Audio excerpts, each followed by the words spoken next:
welcome back to NVfineARTstudio. I'm Nina and today I would like to talk about the importance of water in watercolor. And now just a couple of tips how to ease your relationship with water, how not to be afraid of the use of water. First of all, I highly recommend to use good watercolor paper. I recommend using Volk. First of all, it's made in China and it's probably half or third price of any other good quality watercolor paper such as Arches or Saunders, and you can buy it on Amazon. You don't even have to go to art shops, but please remember there are two different qualities and try to find Volk Artist Choice or Master Choice 300 GSM 100% cotton watercolor paper.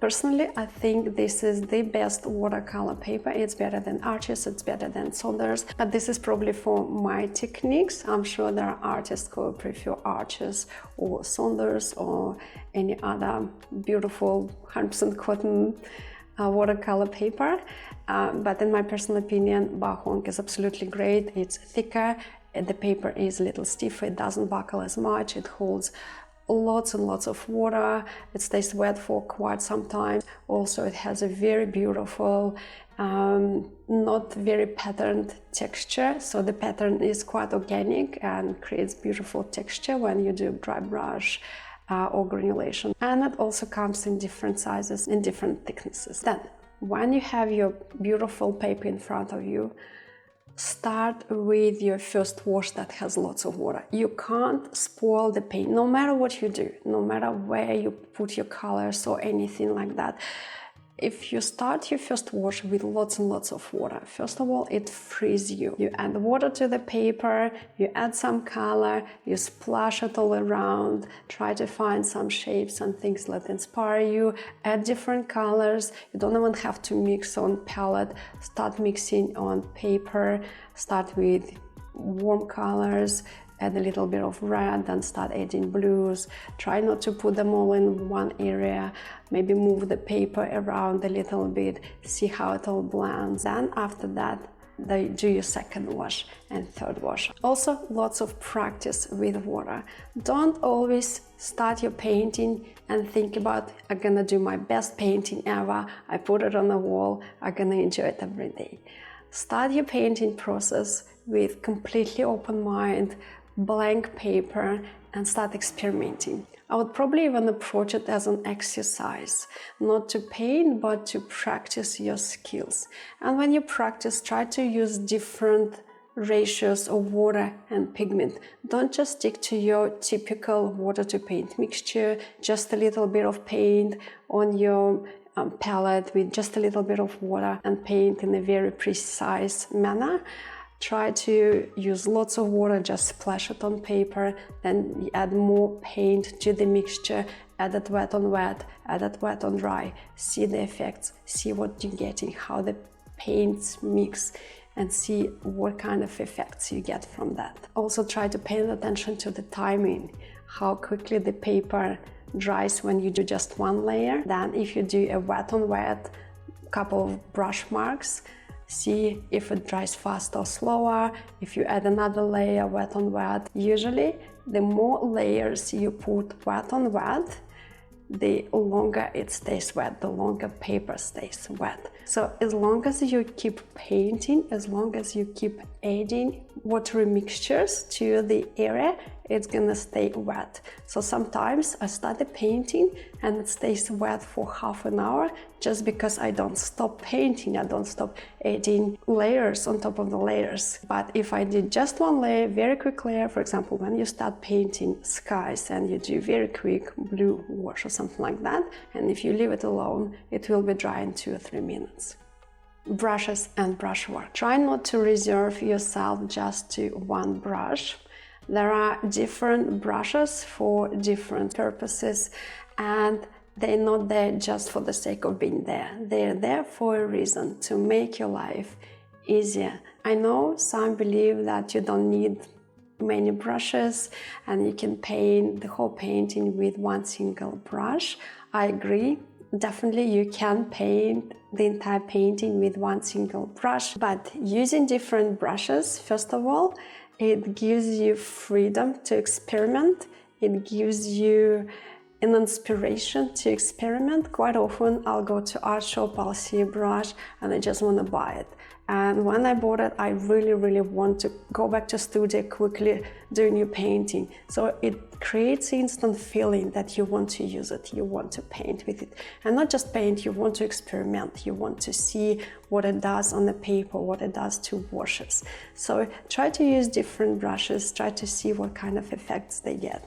For example, I like this Chinese calligraphy brush. You're not gonna paint everything with this brush, but it's great for some organic shapes such as trees, clouds, some random details that don't make sense, but when they paint it in a funny manner, in a freestyle manner, they actually, in the distance, they create sense of details that you don't need to paint one by one. And this adds to the spontaneous look in your painting for you. So using different brushes for different techniques, for different things in your painting is very helpful, and it frees you, it gives you confidence in the painting. And quite often it's all it's about, it's the confidence. So using all the good tools, good paper, good brushes, being inspired, feeling creative definitely gives you more confidence in using water. And remember, water is more than just a medium in watercolor painting. It brings life, it brings emotion, it brings movement to every brush stroke you make. Water is absolutely crucial in watercolor painting. It doesn't exist without water. And mastering the use of water in watercolor painting allows to unlock the full potential of watercolor medium and create truly beautiful, amazing results in your work of art. So when you start your painting, it's best you add at least a little bit of water to the paper. Don't start with completely dry paper. Some artists pre-wet the back of the paper and then front of the paper.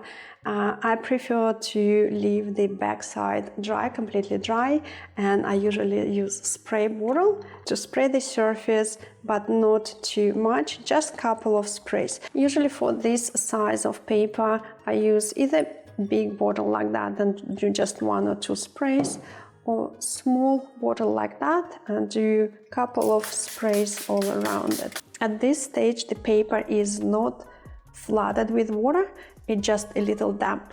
And by the time we finish preparing our first mixture, it will dry a little, but it will still be damp. Now, we talked about brushes, so I would highly recommend for your first wash, use the largest brush you can handle, just because it holds so much water and you need, believe me, you need all the water you can get from your brush. Quite often I paint with even bigger brushes, flat brushes. I don't like big mops, I prefer flat. So if I go bigger than that, this is Fumu brush number 8, somewhere around 12 millimeters, maybe 10-12 millimeters. So if I want a larger brush, I don't go bigger brush, bigger mop brush. I usually use a flat brush. Then you prepare your first mixture, and your first mixture needs to have lots and lots of water. So when you have this amount of water, it instantly gives you the freedom. Your first wash is responsible for creating spontaneous look in your painting, to create soft and controlled edges. And in order to achieve that, you need lots and lots of water. So grab 2 or 3 full brush loads of water like that, then you can start using any paint you like. This is gonna be an impromptu landscape. I don't have any reference for that, but that's all it's about. So you can either start with just applying this, your first wash like that. Don't even think about what's in there. Then you spray, and by spraying you allow to create completely uncontrolled edges. But also by adding more water, you dilute this mixture, and yellow colors, they usually dry much lighter. So if you see a little bit of color at the beginning, by the time it's dry, it's probably going to be almost white on the paper. So you can add a little more of the color like that. And if you feel like it's too dark, that's absolutely fine. All you need to do is spray it, and this dilutes the wash. Also, I highly recommend putting your paper on the board and then this board on top of your easel. So you can leave the board when you want, and you can move your board, and you can move your paint on the board like that. Then, as I said before, you need to start adding other colors. You can add, if you want, you can add more yellow, or you can add a bit of red. If you want, you can add a bit of blue. Be read it at the top, and it's going to be some kind of sunset or something. You can add a bit of here. Again, spray this.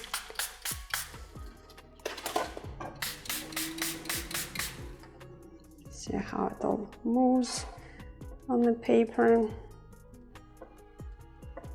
See what kind of results you get. And that's your first wash. That's all you need from your first wash. Just a bit of color on your paper and lots of water. It doesn't have to make sense if you're a beginner and if you want to loosen up your skills, if you want to loosen up your techniques.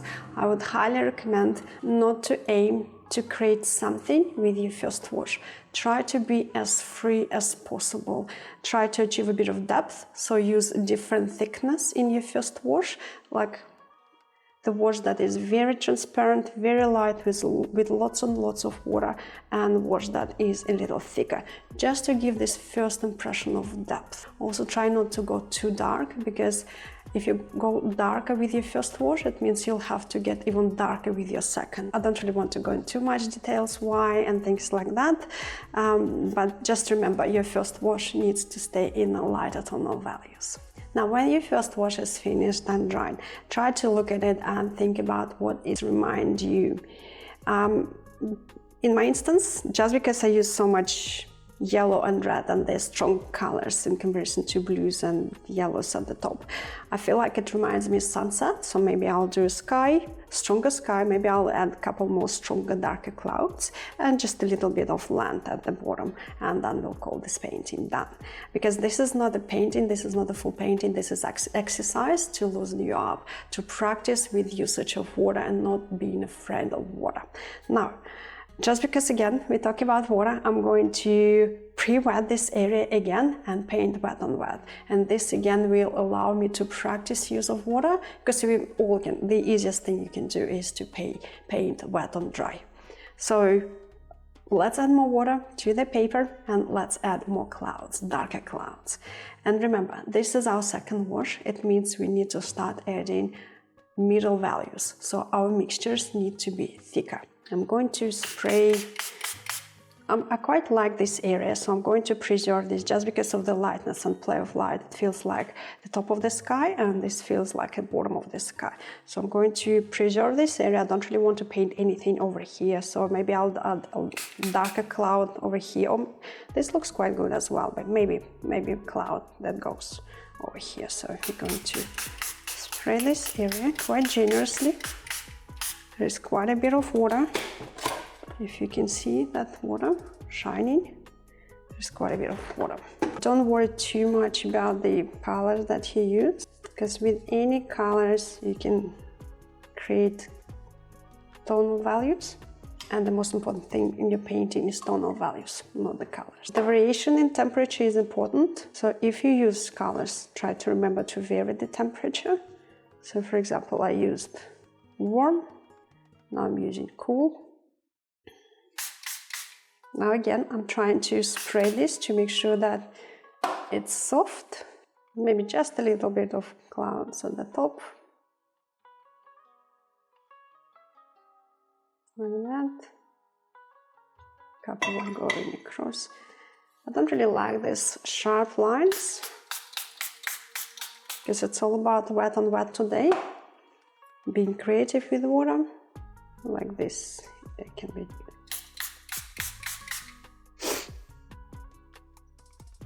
Do you think we need a bit of warmness here? Let's add. Feels like it's a bit too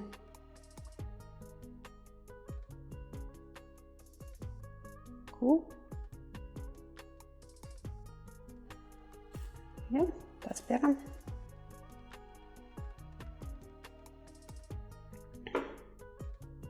Now I'm going to dry this. The last layer is the thickest layer. So we started with very fluid, watery mixtures all over the painting. Second wash was wet on wet with thicker mixtures, and now we're going to paint the land, the darkest area in our painting. And it doesn't even matter what kind of paint you use. It's going to be, if it's dark, it's almost black. You can either mix your own black, you can use ultramarine blue with burnt sienna, or you can use pre-made black like sepia or neutral tint. Just because I like mixing my own darks, I'm probably gonna mix burnt sienna and ultramarine. But in addition to that, in the beginning I talked about using water for achieving granulating effect, for achieving textures in your painting. So in addition to burnt sienna and ultramarine, I'm also gonna use Lunar Black. Lunar Black is highly hyper granulating paint from Daniel Smith, and with the use of water it creates these very, very beautiful textured surfaces. I'm envisioning a tree here and a bit of land, so it's going to be very simple to paint the tree. I'm going to change the brush, and it's going to be a mixture of ultramarine blue and burnt sienna. Burnt sienna, and now we have Lunar Black. I don't paint without water. Even with my thickest mixtures, I always use water.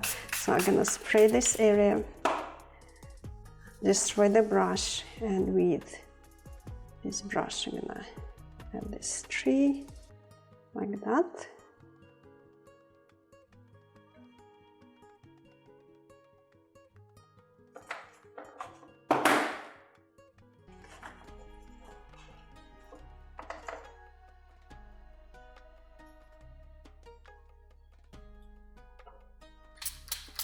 Maybe a little tree here as well.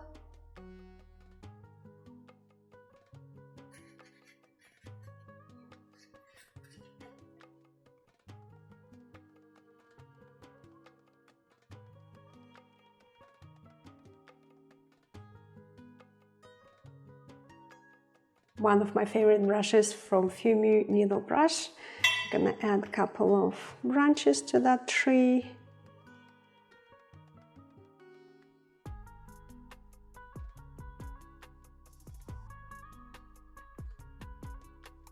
And this is our little practice. This is all for today. I hope it was informative. I hope you learned something new today. And most of all, I hope you enjoyed painting along with me. This is all for today. Until my next video. Bye.